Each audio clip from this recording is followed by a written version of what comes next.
Kaya mga lodi, so nagwa-walling na sila yan. So break time muna with DJ Manex. Yeah, with DJ Manex ang kasamahan natin sa ano ngayon, sa electrical works natin, DJ Manex. Yan. Kaya mga lodi, so makikita nyo dun sa walling, ito yung pinakang gitna ng unit. Isang unit yan, isang unit to. So nakita nyo nung nakaraan yung mga 5 katulad yung mga 5 na yan. So makita nyo may may bend na mga lods. Ayan, naka-bend na yan. So yun yung gawin nung yun yung gawin nung magiging side nung pipe na yan mga lods. Kasi magkakaroon na dyan, may kabilya. So merong wall uli yan dyan. So makikita nyo yung bend. Yung bend is dun dito sa side na yan. Yung pipe na yan, yung utility na lalagay dyan is para dito sa side na to mga lods. Kaya dun nakabali yung bend. Ito, panel to. Para dito sa unit na to. Para sa unit na yon, panel yon. Para sa unit na to, panel yon. Ayan mga lods. Panel. So dito ganun din. Makita nyo yung pipes naka-bend. Kasi nauna tayo kaysa dun sa sa pagwo-walling. Kaya binebend natin ng kung saan yung utility mapupunta is na dun yung bend niya mga lods. So ang bend is na dito. Kaya dito ang gawin nung pipe dun sa ilalagay na walling. Ito mayroon dito mga lods. Hindi natin nakita pero minarkingan natin yan. Makita nyo yung na to. Itong pahaba na to. Marking yan. Ibig sabihin, nandito yung yan. Nandito yung pipe niya. Dudukutin na lang natin yun. Na naka-side na yan dito sa side na to mga lods. Sa kabila. Punta natin sa kabila. So ganyan lang ako magpreparasyon mga lods. Lalo't nauuna tayo. Lalo't nauuna tayo dun sa katulad doon sa mga installation, nauna tayo bago nilagay yung mga walling. Ayan yung pipe mga lods. Makita yung pipe yan. So meron yung marking yan din dyan. Dudukutin na lang natin yan dito sa lugar na to. Yung para sa outlet na yan. And makita nyo yung layo mga lods. Halos dikit na yan dito sa ng hollow blocks. Ito sa ganito ng hollow blocks mga lods. Sa ganito ng hollow blocks. Kaya yun yung magiging clearance ng box natin. Kung ito yung pipe, so ang box natin is dito halos lalagay yan. Kaya binabali natin ng ganyan mga lods. Makita nyo nakabali kasi yung utility niyan is doon nakaharap yung mga lods. Then doon sa sentro makikita nyo doon sa sentro ito yung kabilya. Yung kabilya na yun. Ang gawin ng pipe niya is dito. So more on this side siya mga lods. Kaya ganyan, kaya binabali natin ng ganyan. Then makita nyo may mga takip naman yan para hindi tayo malagyan ng tubig or ng bato dyan sa So yun lang mga lods. So preparation, binabali natin. Kung matabunan man yan, katulad yan natabunan na, dudukutin na lang natin yan dun sa lugar na yan. Hindi na tayo hindi na tayo magbabakbak pa. Then ito ganun din. Then dito sa na to, dito sa mga matataas na to, katulad dito mataas to, countertop to. So wala na tayong mga babakbakin. Kung inabag na natin dyan, then dudukutin na lang natin yung dulo dun sa paglalagyan natin ng utility box natin. Ay mga lodi, ayan, katulad dito sa ito naman, nasa side naman to mga lods. So pag nasa side is madali yon, walang problema sa side. Kahit maiwan tayo pwede. Ay mga lods, may sounds.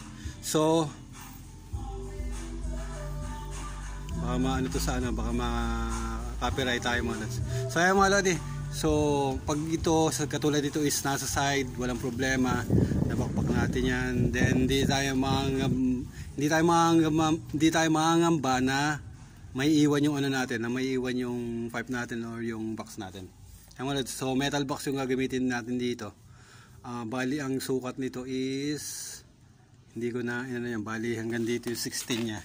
Ang ibabaw yung 16 inches is nandito mga lods. So tinaas natin ng konti. ang 12 is nandito sa lugar na ito mga lods. So kung yung 16, na dito yung upper, ay yung box, nasa upper ng box yun, yung 16 na yun to. So mas mataas tayo ng konti. So tinaas ko lang konti dito sa ano, bali dalawang hollow blocks yan, makita nyo. Ay mga lodi, so yun lang yung preparation na ginagawa ko pag ganitong sumasabay tayo sa ano, sumasabay tayo dun sa galaw nung construction mga lods. So yan, nasa gilid yan, AC. So yung AC, nabaan ko na yan, walang problema yan dahil nabakpak na namin yan. Ito lang yung inaantabayanan namin, itong walling na to, yung mga walling mga lods. Kasi dun sa walling, mahirap pag nagkamali sila ng ano, kunyari naigawi nila dun sa side, sa kabilang side, mahirap na dadalhin pa natin dun sa kabila. Pero okay din dahil babakbakin pa rin yun. Ang ano lang natin is mas mababawasan yung ano natin, mas mababawasan yung bakbak natin. Hindi na tayo magkakaroon ng ano, ng marami pang bakbakan mga lads. Ayan, mga pipe na yan, mga nakaabang na yan. So ito sa gilid nung, kasi magkakaroon ng wall yan, hindi na tayo magkakaroon ng maraming mga bakbakan. Kung sana nakaabang na, yung ano na lang ang ani natin dyan, yung pinakandulo na lang. Then doon natin kakabit yung ano, yung utility natin. Ay mga lads, so ganun lang ang ginagawa natin ang preparation para sa pag ganito, sa mga ganitong construction works ng electrical. Ano pala ito mga lods? Bali, ano to, 8 unit apartment to mga lods. 8 unit apartment.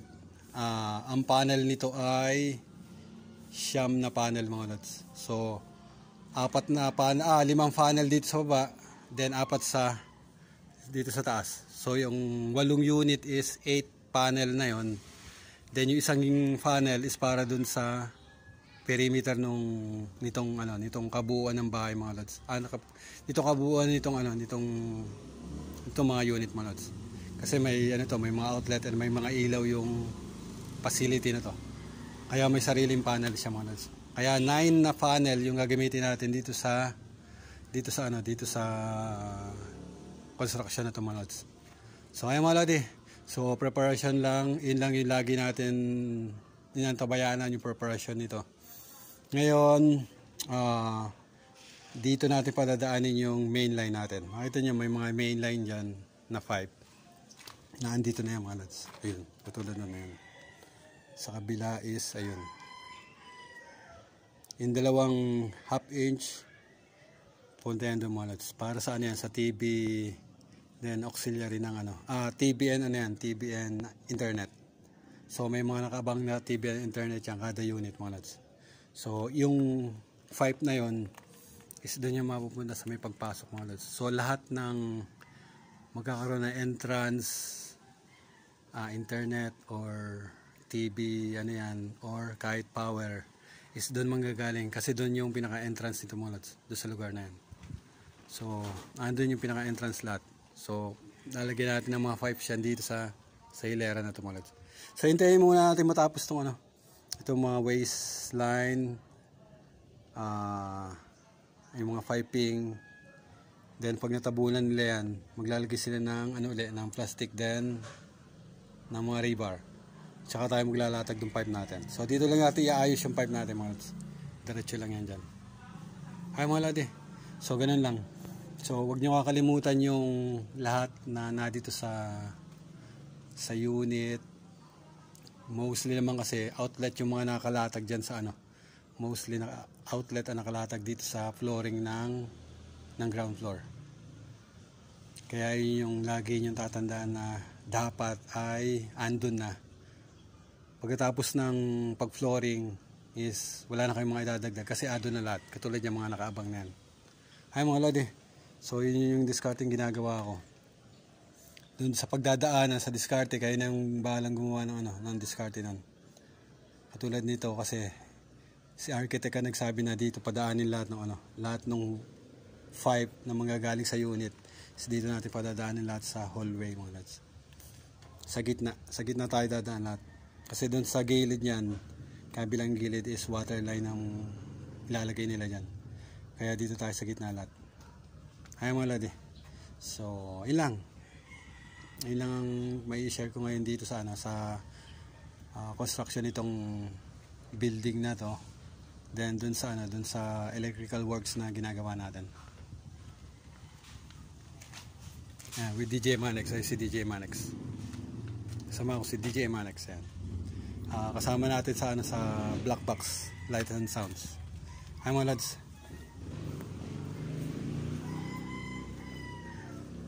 Isang 5 para sa AC to mga lads. Makikita nyo mataas. Nasa 170 yan. May nakalagay na dyan, 170. So, inaalalayan ko na lang yung gumagawa dito. Para kung medyo katulad niya, mataas nga. Hindi tayo kasi baka magalit sa atin.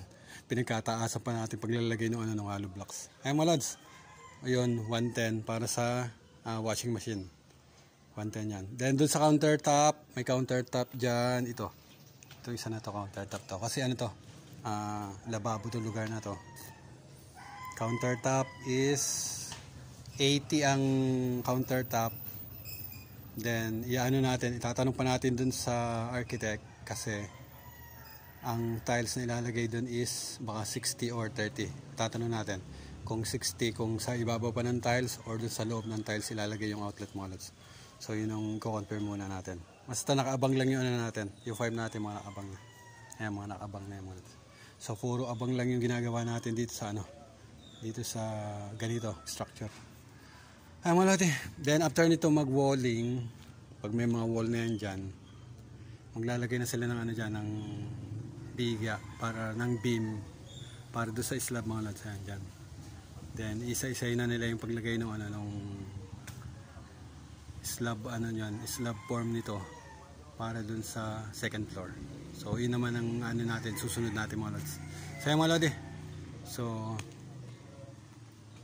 ay mga lote, panel yan, panel. Ito panel, yung panel, then this side na yun, yun panel yan. So 4 dito sa baba, then isa dito. So dito yung pinaka main door, dito isang panel yan para dito sa building. Then dito yung din papasok yung sa internet, then yung sa cable, dyan din yung papasok. So 2 panel na nakalagay dyan para sa cable and internet, then electrical panel. Ay mga lods, so ihuli na natin yan. Kasi ito baka mahuli itong lugar na to, itong hallway na yan. I-confirm pa nila lahat yan, check pa muna lahat yan. Then tsaka tayo maglalatag ng yung sa piping ng electrical natin.